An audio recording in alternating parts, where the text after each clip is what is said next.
Here in the first half of the regular season of 2024, we've already had 2 of the 4 closest finishes in the history of NASCAR. When you think back to the Atlanta finish, and you think back to Kansas, do you think when you have a finish like that, people don't care what happened in the rest of the race, the early part of it? It depends on the fan. I think if you have a fan who, and we've seen it, I think as we've allowed more fans to kind of see the data and to see the engineering and the whole process of this next-gen car, there are a lot more fans that we hear that are deeply invested in what John Probst has to say at the end of the race of why, you know, a tire didn't work at the All-Star race or it did work at an All-Star race. But there are also the fans that it's the what have you done for me lately. Fans really do remember, one, how competitive the whole entire race was, but the finish and that photograph that goes up on the end of the wall when you win that race with that checkered flag.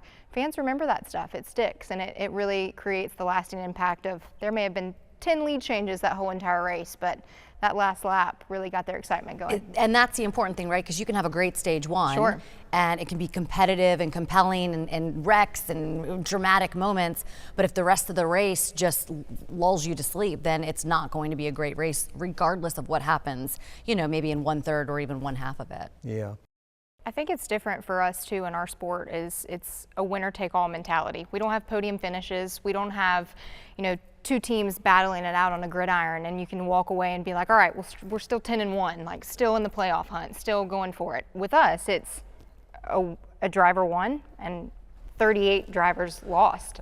I know that better than most probably. I've been on the losing side a lot in my career on the Cup Series side, and that is painful, right? But we lay it out there every time to go try to get that number 1 position, because in our sport, nothing else matters. And Ricky Bobby said, if you're not first, you're last, and it hurts, and it hurts week after week. But that's what drives us.